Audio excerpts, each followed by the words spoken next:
Right, hello and welcome back to the JS Compile series. So it's been a little while since I've made a video.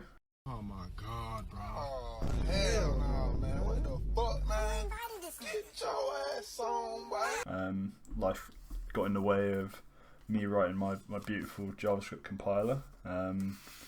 But, you know, here we are. I'm back with a lot more knowledge under my belt, so let's see if we can put this to good use. So yeah, I've flicked through the code a bit and sort of thought about a quick plan for today. So first thing I want to do is tidy up old code. There's a few parts when I flick through this that's really annoying and just going to cause stupid bugs. I mean, the whole idea of this project is stupid, but you know, if I'm going to do it, I'm going to try and do it without as much pain as possible. So I'm going to tidy up, do a few refactors.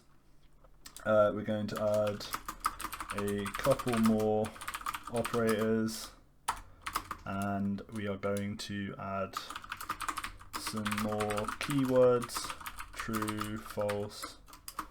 We're just going to stick with those for today. We're not going to implement the Boolean logic yet. Probably do that in the next episode because this should be plenty for today.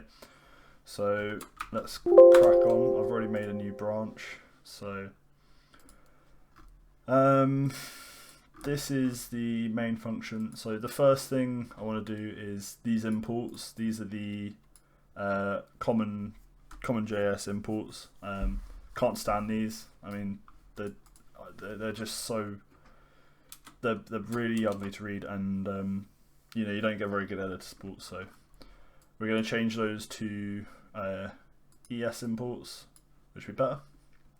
And then across the parser and lexer, and probably the evaluator as well, there's these strings here, like close bracket token, open bracket token, unquoted string. If I was to put a typo in one of these, first of all, I'm never going to see that like straight away, and you know, that's going to break basically this whole thing. So what I want to do is extract out all of these into their own constants and then reuse those across the app. So first thing I'm going to do is I'm going to make a structs directory, and I'm going to put I'll just make the structs directory because then I can put errors. We'll update the imports, not that matters because we'll sort those out anyway. We're going to move expression types, and I'm going to move token. So I want to put all of our sort of data structures in here. I'm going to make another directory called constants, and I'm going to have token types in there, and this is where we're going to put all of our strings. So I'm not going to make you sit through and watch me do that because that's probably the most boring thing ever. So I'll just show you what I'm going to do for the first one. So export const open bracket token type is this, and then we can just import that across the app. So we've only got this defined once. So I'm just going to fast forward and do the rest of these. So I'm not going to make you sit through and watch those. So I'll be back in a minute.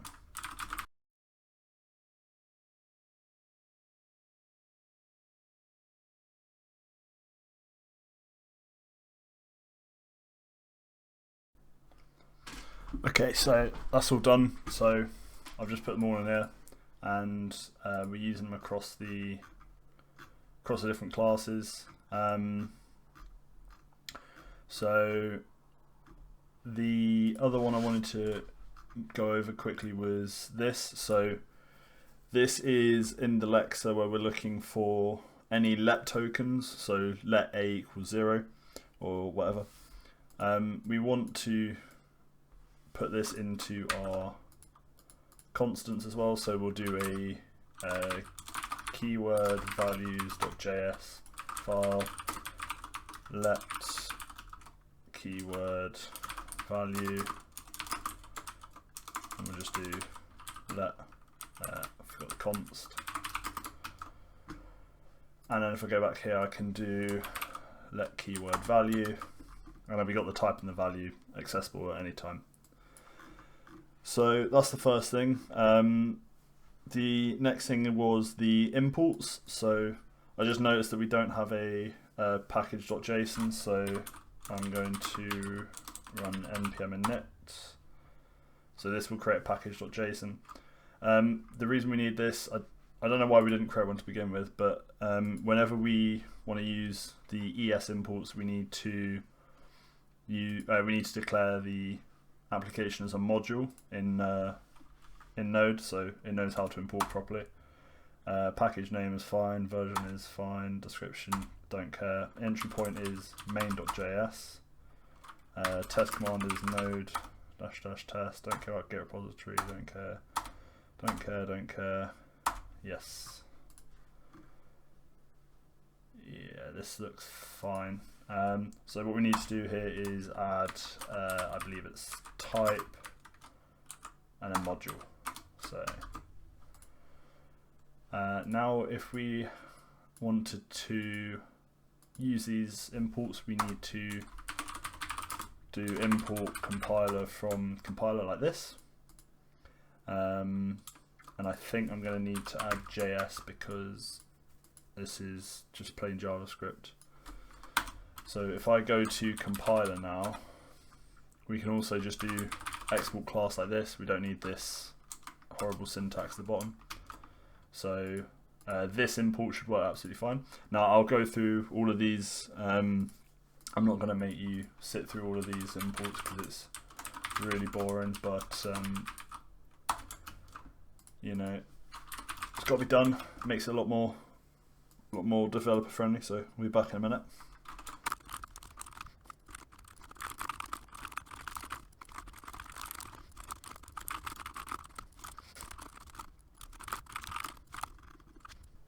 Okay, so I think it looks like I fixed the imports for all of the main APIs. So I just need to fix the tests.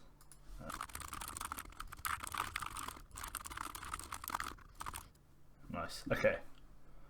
So I'm back. We're all sorted. All the tests are passing. All the imports are fixed. We've done all of our constants. So I guess really that's the first main part. Now I want to tidy up these file names. So I want to rename this capital to lowercase errors. Expression types, I want to do kebab case. I just think this is a lot cleaner. Token, and all of these imports, obviously VS Code is sorting me out. Otherwise you'd have to go through and manually find these.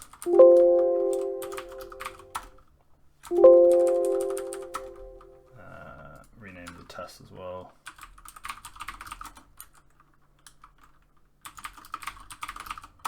Okay, I'm much happier with that. Looks nice and clean. Let's check we're still passing. Yep. Let's just commit this. Yeah, I don't care about that warning. Tidy up imports.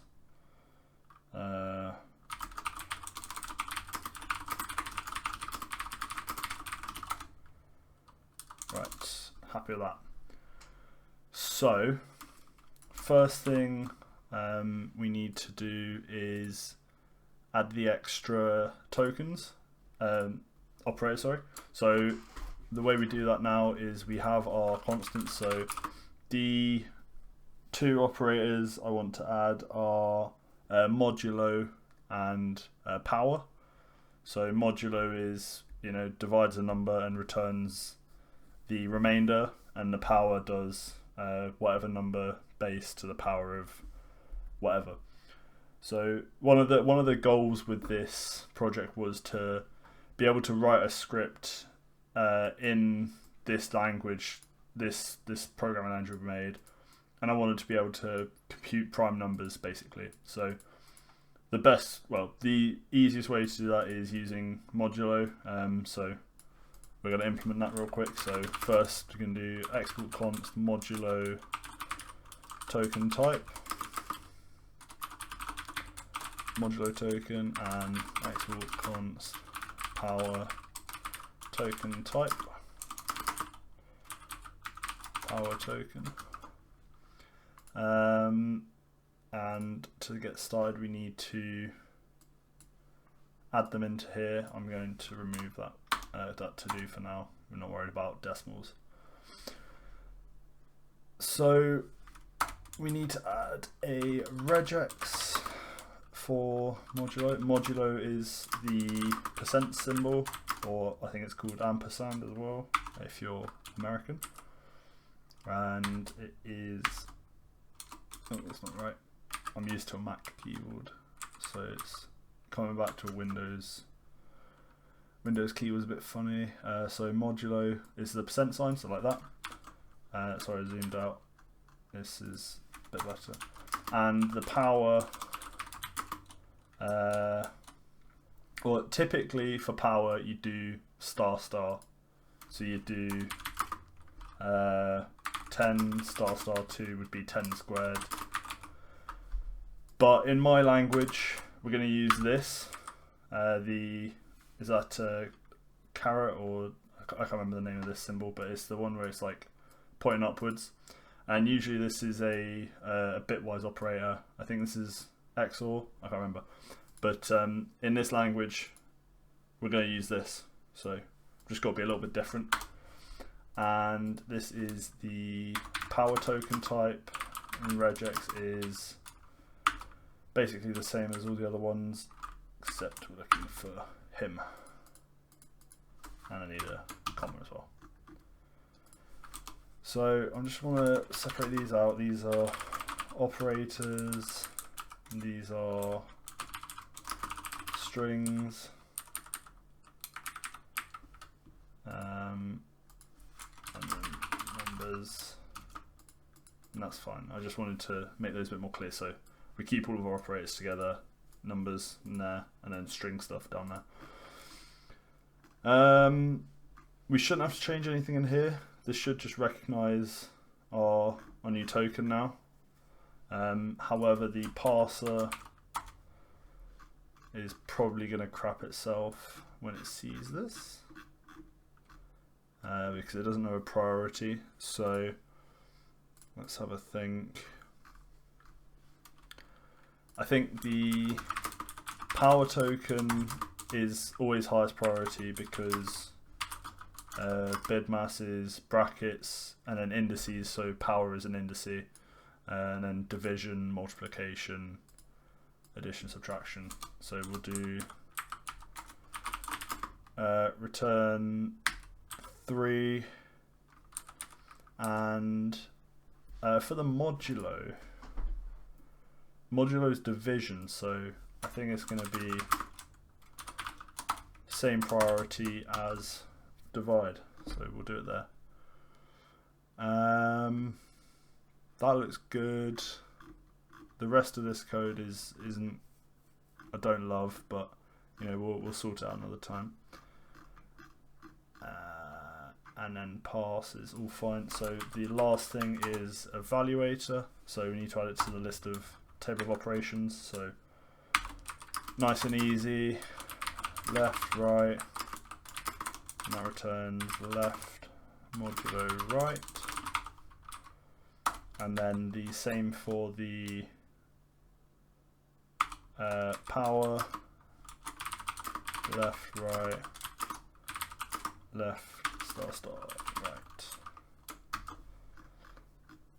and that looks okay. At some point I'll change this to use these token types that we've defined already, because I hate this, but you know, it'll work for, it should work for now. So if I do main, and if I do 10 modulo 3, I think I should return 1. Yes, nice. So it's quite a powerful operator. We can use this to check if any number's even. So 10 modulo 2 should be 0 because 10 divided by 2 has no remainder. But if we did 11 modulo 2, we get 1 because you can't fully divide 11 by 2, but you can. There'll be a remainder of 1 basically if you worked out the whole like long division. So that's cool, and we'll try our power operator. 10 squared is 100. 10 cubed is 1,000, and that's nice. So I'm pretty happy with that. Now, tests, obviously, always writing tests. I want to do a test here. Let's do assert strict equals compiler. Let's do, I don't know, let's do 2 to the power of 3 times 4. So this should do this first and then multiply the result by 4. So this should be 2 cubed is 8. 8 times 4, so this should be 32. And if we do that passed, I think there's no failed. So I'm going to copy this and I'm going to do, let's do 11 mod 2 times 4. Yeah, fine. That should just be 4 because 11 can't be divided by 2. So there's 1 remainder, 1 times 4. Or wait, which order will this be done in? Oh, let's see if I'm right.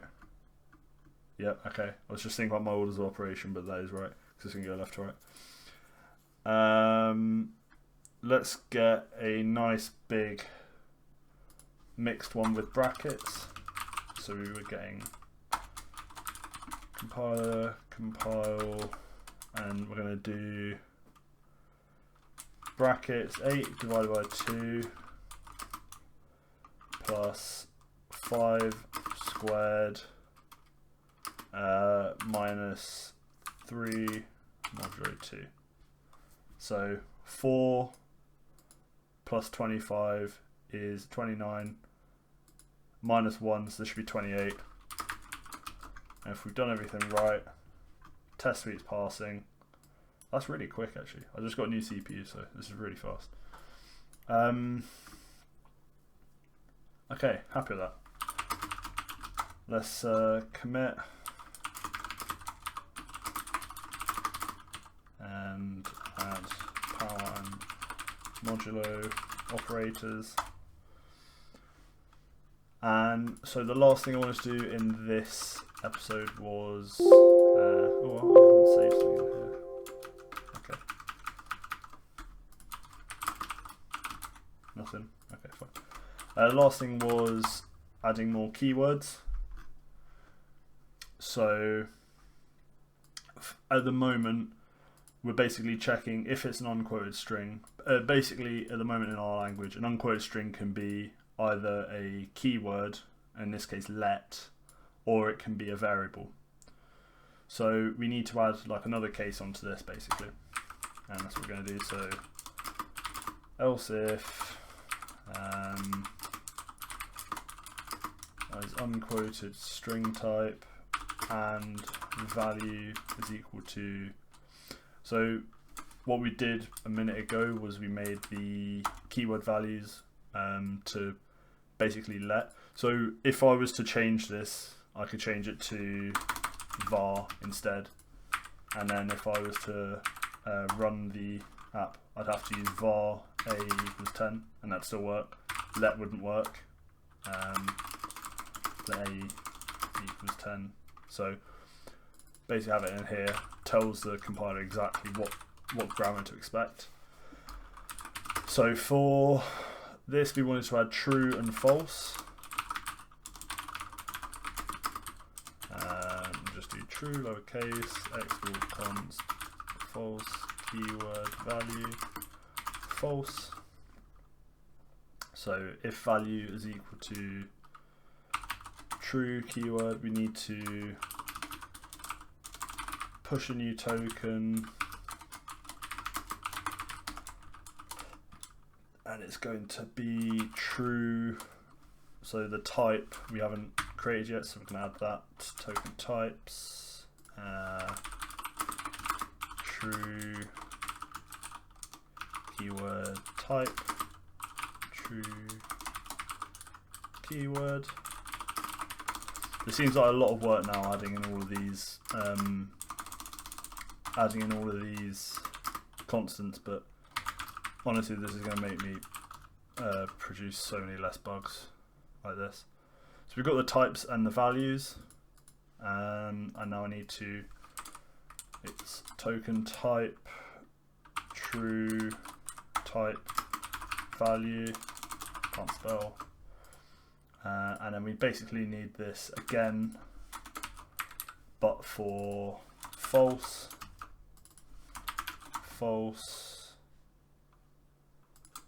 that looks good. It doesn't, it looks pretty ugly actually. I wonder if I can, sometimes it will let you convert like a if, else if, to a switch statement. So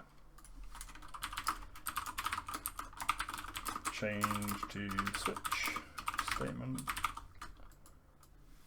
Don't need that comma anymore. Don't know why that was there. So now relaunch the program. We should be able to do true, and the Alexa recognizes it as true keyword, which is nice. The parser obviously doesn't know what the hell to do with it. So let's see what's going on with that. I'm guessing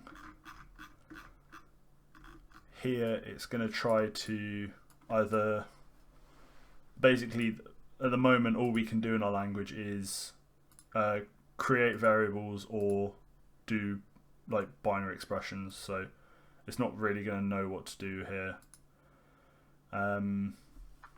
We could do something like else if this dot current token type is true, or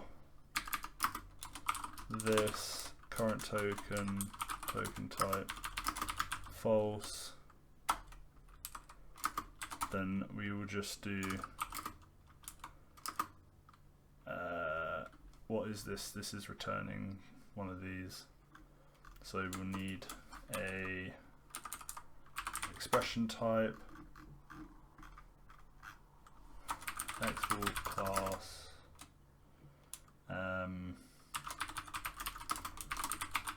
Boolean expression,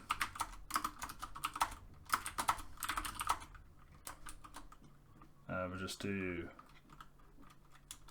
for now we'll just do value. You know, we'll expand on this later, but this dot value equals value, and then we can just do ast equals new Boolean expression with value, with this dot next token, because we want to consume the token, and then we just want to, that'll just return that. Now the evaluator probably isn't going to know what to do with it, so we'll just do if instance, if ast instance of Boolean expression, we'll just return value. So it should just print true, and instead it crashes. So that's cool. Oh, it should be ast.value, I think. True. And it just returns the true token for now. So I'm going to wrap up for this episode. It's been a pretty boring one, but now we've cleaned up a bit, it's making my life a lot easier. So